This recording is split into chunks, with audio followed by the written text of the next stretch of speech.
جن کا اس سے پہلے گلگت کے حوالے سے سوچا بھی نہیں جا سکتا تھا، کیونکہ بہت مشکل پہاڑی علاقہ ہے اور وہاں سڑکیں بنانا آسان کام نہیں ہے۔ تو گلگت کے عوام میں نواز شریف صاحب کے لیے ایک جگہ ہے، اور ویسے گلگت کی جو صورتحال ہے وہ آسانی کے لیے میں بتا دوں کہ وہاں 3 بڑے گروہ ہیں، یعنی ووٹ بینک کے 3 بڑے چنک ہیں، اور ان کی جو تقسیم ہے آپس کی وہ فیصلہ کرتی ہے کہ کون جیتے گا۔ اتفاق کی بات ہے کہ یہ تینوں گروہ تقریباً برابر ہے، یعنی تینوں 30 34 33% آبادی رکھتے ہیں۔ مثلاً سر فہرست آپ یہ سمجھ لیں کہ جو فقہ جعفریہ ہے وہ 33% ہے، 33%، اور فقہ جعفریہ کی اکثریت گلگت میں وہ اس مولوی پارٹی کے ساتھ ہے جو خود اینٹی پاکستان ہے، لیکن وہ عمران خان کا حامی ہے۔ تو فقہ جعفریہ کی اکثریت، سارے کے سارے نہیں، اکثریت جو ہے وہ عمران خان کو ووٹ دے گی۔ اور فقہ جعفریہ میں ایک گروپ وہ بھی ہے جو علامہ ساجد نقوی کی تحریک جعفریہ، پورا نام مجھے ان کا یاد نہیں ہے، تحریک جعفریہ یا ساتھ میں کچھ اور نام لگا ہوا ہے، تو ساجد نقوی صاحب کی جو پارٹی ہے اس کے ساتھ ہے، اور یہ ہیں تو تھوڑے ان کے مقابلے میں، دوسرے لوگوں کے مقابلے میں تھوڑے ہیں، لیکن ان کی تعداد خاصی قابل ذکر ہے۔ اور یہ لوگ جو ہیں یہ کسی بھی پارٹی کو ووٹ دے سکتے ہیں، پیپلز پارٹی کو بھی دے سکتے ہیں، مسلم لیگ نون کو بھی دے سکتے ہیں، عمران خان کو یہ لوگ ووٹ نہیں دیں گے، اکثریت ان کی عمران خان کو البتہ ووٹ دے گی۔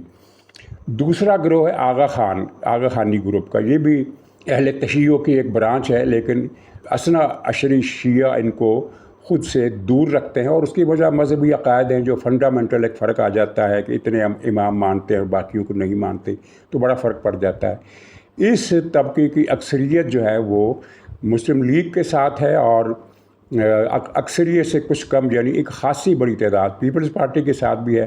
اور اس گروہ کا بھی کوئی گروہی فیصلہ نہیں ہوا کرتا، کیونکہ آغا خان جو ہیں، جو ان کے مذہبی پیشوا ہیں، وہ سیاسی شخصیت نہیں ہے۔ اگر وہ سیاسی کردار ادا کرنے پر آئیں تو ظاہر ہے وہ ایک اشارہ کریں گے، اور پھر پورے کا پورا جو آغا خانی فرقہ ہے اس کے تمام لوگ جو ہیں وہ اسی کو ووٹ دیں گے، جسے ووٹ ڈالنے کا آغا خان حکم دیں گے۔ ادروائز پھر وہ ظاہر ہے اپنے اپنے طبقات ہوتے ہیں، اور میرا خیال ہے کہ ان کی جو بھاری اکثریت ہے وہ مسلم لیگ نون کو ووٹ دے گی۔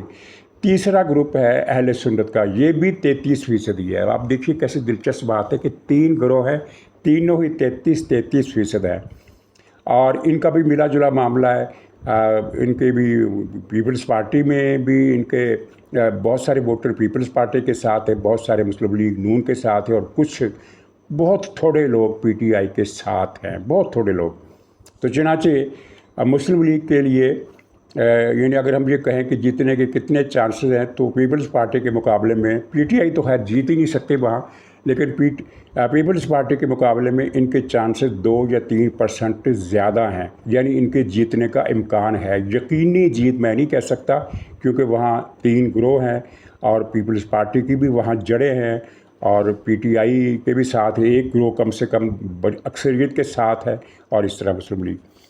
اچھا، لیکن پاکستان کی سطح پر جو اصل فیصلہ ہے وہ کرتا ہے پنجاب۔ تو پنجاب میں اس وقت صورتحال کیا ہے؟ پنجاب وہ صوبہ ہے جہاں ایک زمانے میں، اور یہ بہت عرصہ نہیں، ماضی قریب کی بات ہے، کہ ہر دوسرا شخص مسلم لیگ نون کا کٹر حامی ہوتا تھا، ہر دوسرا شخص۔ خاص طور پر جو وسطی پنجاب جسے کہا جاتا ہے، وہاں تو بھاری اکثریت مسلم لیگ کی تھی، اور جنوبی پنجاب میں ذرا کم تھے، لیکن ملا کر ایوریج جو بنتی تھی اکثریت مسلم لیگ کے ساتھ تھی۔ اور جب بھی جہاں الیکشن ہوئے مسلم لیگ نے بھاری اکثریت سے وہ الیکشن جیتے، 2-4 سیٹوں کی اکثریت سے نہیں، بھاری اکثریت سے جیتے۔ لیکن اب یہاں صورتحال کیا ہے؟ اب یہاں صورتحال یہ ہے کہ اگر کسی ایک مجلس میں آپ چلے جائیں اور وہاں 100 آدمی بیٹھے ہوں، مثال کے طور پر شادی بیاہ ولیمے وغیرہ کے فنکشن جو ہوتے ہیں، تو عام طور پر ولیمے کے اجتماعات میں 50-60 سے لے کر 70-80-100 بلکہ زیادہ پیسے والے لوگ ہوں، تو اس میں اس سے بھی زیادہ لوگ 200 لوگ بھی دیکھے ہیں۔ تو اگر کسی فنکشن میں 100 آدمی بیٹھا ہو تو آپ کو وہ آدمی تلاش کرنا مشکل ہو جائے گا جو صوبائی حکومت کی فیور میں بات کرے۔ زیادہ تر آپ کو تنقید سننے کو ملے گی، اور کچھ لوگ تو ظاہر تنقید میں بھی حد سے بڑھ جاتے ہیں، وہ بہت گالی گلوچ پر بھی اتر آتے ہیں۔ لیکن اب وہ فضا جو کبھی مسلم لیگ کے لیے ہوا کرتی تھی کہ کسی مجلس میں اگر 4 آدمی مسلم لیگ کے خلاف بول رہے ہیں تو 4 آدمی مسلم لیگ کے حق میں بول رہے ہوتے تھے. اب وہ فضا ناپید ہے. اس کی وجہ کیا ہے؟ ایک تو وفاقی حکومت شہباز شریف کی. وفاق میں اس وقت کیا تاثر ہے؟ اسلام آباد میں آپ جا کر کسی سے بھی پوچھیں وہ کہے گا بس لٹس پروگرام ہے اور کچھ نہیں ہے. کرپشن ہو رہی ہے اور کچھ نہیں ہے. لوٹ مار ہو رہی ہے. قومی خزانہ بانٹا جا رہا ہے اقربا میں، ایلیٹ کلاس میں، اور سارے کام انہی کے لیے ہو رہے. اور پھر اس باقی تفصیل کو چھوڑیے، وہ عوام جانتے ہیں، اور میاں نواز شریف صاحب کو بھی ان کا اندازہ ہوگا کہ وفاقی حکومت کی پالیسیاں اس وقت پاکستان میں اس سے پہلے کبھی ناپسندیدگی کی اس سطح پر نہیں پہنچی تھی جس سطح پر اب ہے. اور حال ہی میں جو واقعہ پیش آیا ہے، نور پر وہ کو گاؤں ہے وہاں، علاقہ ہے وہاں، 3 لاکھ لوگوں کو بے گھر کر دیا شہباز شریف صاحب نے. کس لیے؟ صرف گنتی کے چند 4 یا 5 لوگوں کے لیے جن کے وہاں پلازے بننے ہیں اور جنہوں نے وہاں کچھ اسکیمیں بنانی ہیں، کوئی تجارتی اسکیمیں، کوئی تفریحی اسکیمیں، اور کوئی ایک قسم کا وہ جو سعودی عرب ایک شہر بنا رہا ہے نا، نیوم کا شہر، جزیرہ نما سویز کے بالمقابل ایک جگہ ہے نیوم کا، وہاں یہ ایک سعودی عرب انٹرنیشنل شہر بنا رہا ہے وہ، اور سب سے بڑا دنیا کا وہ کاروباری اور تفریحی مرکز ہوگا. تو اسی طرح کا ایک منی نیوم وہاں بنایا جا رہا ہے جس کے سارے کرتے دھرتے چند لوگ ہیں، 4 نہیں تو 5 نہیں تو 7، اس طرح اس سے زیادہ لوگ نہیں ہیں. ان کا رانجھا راضی کرنے کے لیے 3 لاکھ لوگوں سے ان کے گھر چھین لیے گئے، جو کہ نہ تو کچی آبادی تھے، نہ وہ ناجائز قبضہ تھا. وہ نسل در نسل ان علاقوں میں قانونی طور پر رہتے آئے ہیں. ان کے گھر چھین لیے گیا، اور جب انہوں نے احتجاج کیا تو ان کو مار کر ان کا حشر کر دیا گیا. تو یہ شہباز شریف صاحب کر رہے ہیں. پتہ نہیں نواز شریف صاحب کے علم میں یہ بات ہے کہ نہیں.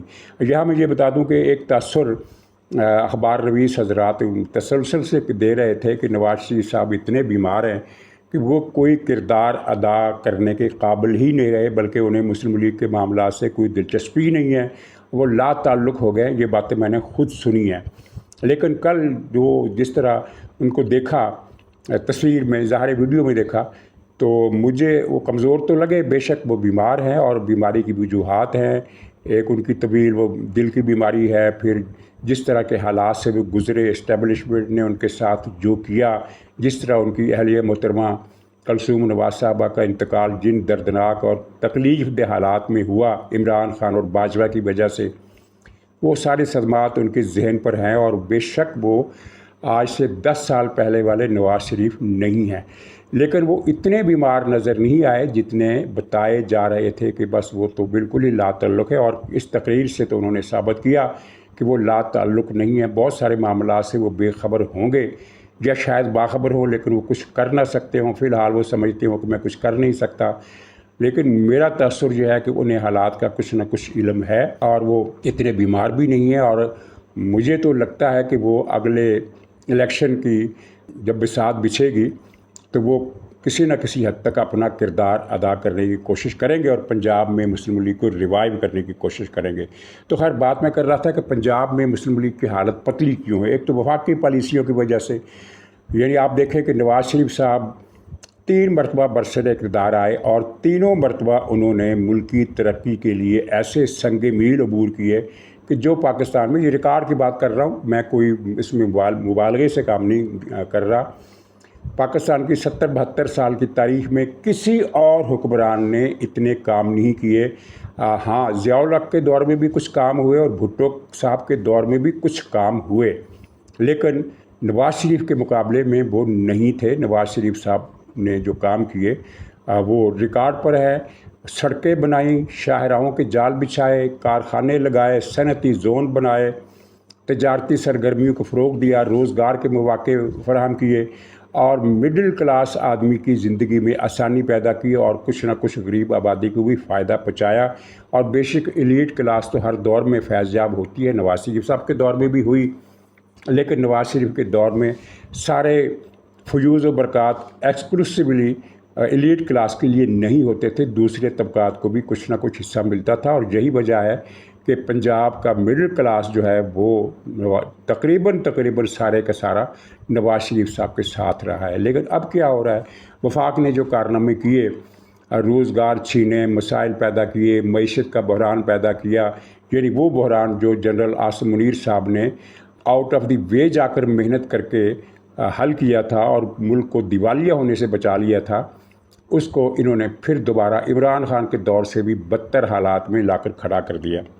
پنجاب میں جو پنجاب حکومت نے جو اقدامات کیے ان پر بھی نواز شریف صاحب کی نظر ہونی چاہیے، مثلا وہ جائزہ لیں کہ پنجاب کے ہسپتالوں کی اتنی بری حالت کیوں ہے، اس سے پہلے تو اتنی بری حالت نہیں تھی، اور ایک وجہ اس کی یہ ہے کہ ہسپتالوں کے فنڈ پر کٹ لگ گئے ہیں، وہ بہت کم ہو گئے ہیں، اور یہ جو انہوں نے ایک اسکیم چلائی تھی موبائل ڈسپنسریوں کی، اس کی افادیت صفر تھی، یوزفلنیس اس کی تھی ہی نہیں، لیکن اس پر بہت بڑا بجٹ خرچ کیا گیا، وہ ناکام ثابت ہوا، اور ناکام ہونا ہی تھا۔ آپ دیکھیے، اگر آپ کے سر میں درد ہے یا میرے سر میں درد ہے تو میں کیا کروں گا؟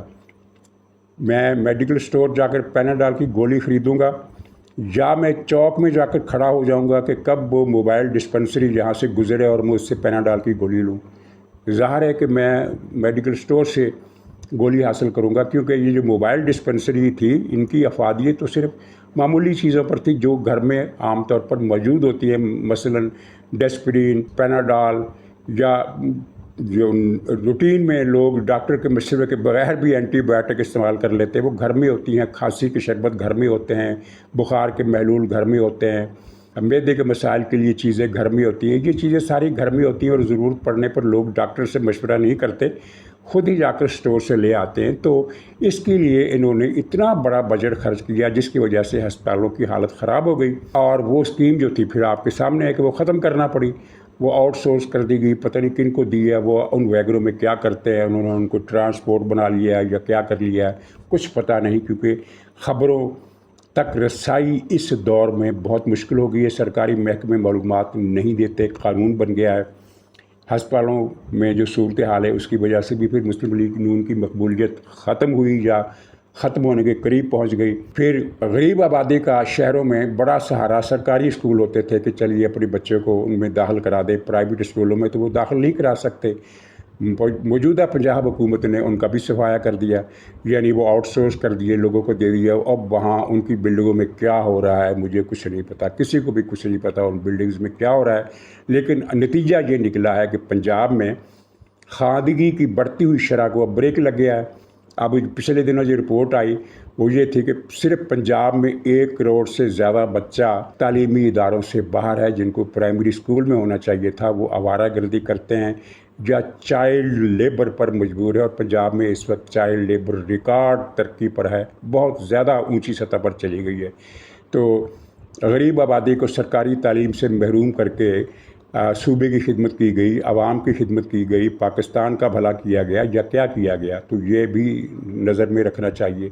پھر پنجاب حکومت نے جتنی ٹیکسیشن کی مختلف طریقوں سے، اس نے عوام کی چیخیں نکال دی۔ ٹریفک کے جرمانے آپ دیکھیں، ایک رکشہ والا، ایک موٹر سائیکل والا، ان کے ساتھ انہوں نے کیا کیا، ان پر پھر تشدد بھی کیا، اور اس سے جو زخم لگے عوام کو وہ ایسے زخم ہے کہ کم سے کم 2 نسلوں تک بھلائے نہیں جا سکتے۔ اور بھی بہت ساری باتیں جو غلط مس ہینڈلنگ کی گئی، سیلاب کے دنوں میں عوام کے ساتھ کیا سلوک کیا گیا، تو یہ ساری چیزیں ایسی ہیں جن پر مسلم لیگ نون کے قائد میاں نواز شریف صاحب کو خود ایکشن لینا چاہیے، لیکن کیا ان کی صحت اس بات کی اجازت دیتی ہے کہ وہ پہلے کی طرح سارے معاملات اپنے ہاتھ میں لے لیں؟ اگر ان کی صحت اجازت دیتی ہے تو وہ 100% یقین ہے کہ وہ مسلم لیگ کی اس کھوئی ہوئی مقبولیت کو واپس لا سکتے ہیں، 100% نہ صحیح، بڑی حد تک صحیح، لیکن اگر وہ ایسا نہیں کریں گے تو پھر معاملات مسلم لیگ کے لیے، میرا خیال ہے کہ اگلے الیکشن میں پھر مسلم لیگ کھڑا ہونے کے قابل نہیں رہے گی، کیونکہ کوئی بھی ایسا کارنامہ انہوں نے نہیں کیا جسے وہ پبلک میں جا کر کیش کرا سکیں کہ دیکھیں ہم نے آپ کو یہ سہولت دی، بلکہ یہاں تو لوگ پلٹ کر پوچھیں گے کہ جو سہولتیں ہمیں پہلے سے حاصل تھیں آپ نے تو وہ بھی چھین لی۔ تو یہ ساری چیزیں نواز شریف صاحب کو دیکھنا ہوں گی۔ البتہ اس موقع پر مجھے وہ یعنی جو دل کا غبار ہے وہ نکالنا ضروری ہے کیونکہ ماضی میں ہم نے یہ اسٹیبلشمنٹ کا رویہ دیکھا کہ اس سے ایسا لیڈر پسند ہی نہیں تھا جو کوئی اسکول بنا دے، جو کوئی سڑک بنا دے، جو ملک میں کارخانہ لگا دے، جو ملک کی معیشت کو بہتر کر دے۔ ایسے لیڈر کو وہ اٹھا کر پھینک دیتی تھی باہر۔ اور بے نظیر بھٹو صاحبہ اور ضیاء الحق صاحب کے بعد بے نظیر صاحبہ کی 2 مرتبہ حکومت آئی اور 2 مرتبہ نواز شریف صاحب کی حکومت آئی۔ 4 حکومتوں کو اسٹیبلشمنٹ نے ایک دوسرے کے خلاف استعمال کیا تاکہ انہیں کوئی کام کرنے کا موقع ہی نہ مل سکے۔ چنانچہ بہت کم ترقی ہوئی بے نظیر کے دور میں برائے نام، کیونکہ ان کی حکومت پنجاب میں نہیں تھی۔ مسلم لیگ اپنے زور پر پنجاب میں حکومت بنا لیتی تھی، لیکن اس کے راستے میں پھر ایسی رکاوٹیں کھڑی کی جاتی تھی کہ وہ پورا کام نہیں کر سکتے تھی۔ اس کے باوجود نواز شریف صاحب نے ملک کی ترقی کے لیے اقدامات کیے، پاکستان کے دوسرے ملکوں سے تعلقات بہتر کیے، وسط ایشیا کی کھڑکی کھولی۔ وسط ایشیا پاکستان کے لیے اب بھی ایک اجنبی علاقہ ہے، حالانکہ یہ پاکستانی حکومت بڑی آسانی سے وہاں ان روڈز کر سکتی تھی، سفارتی، ثقافتی، تجارتی تعلقات بنا سکتی تھی، لیکن آپ نے دیکھا کہ اسٹیبلشمنٹ نے ہر اس اقدام کو ناکام بنا دیا جو پاکستان کو سینٹرل ایشیا سے جوڑ سکتا تھا۔ نہ سڑک بننے دی، نہ ریل بننے دی، کچھ بھی نہیں ہونے دیا۔ اور اب وسطی ایشیا میں آپ جا کر دیکھیں تو وہاں جا کر آپ کو پتہ چلے گا کہ انڈیا ان کا پڑوسی ملک ہے، پاکستان کہیں دور دراز ہے۔ حالانکہ پاکستان پڑوسی ہے، انڈیا دور دراز ہے۔ پاکستان اس طرح پڑوسی ہے کہ افغانستان کی جو پٹی ہے، جو واغ خان کی 14 کلومیٹر ایک جگہ سے چوڑی ہے، تو اس پٹی کو عبور کرنے کے بعد تاجکستان آتا ہے، جو سینٹرل ایشیا کا پہلا ملک ہے مشرق کی طرف سے، ہماری طرف سے۔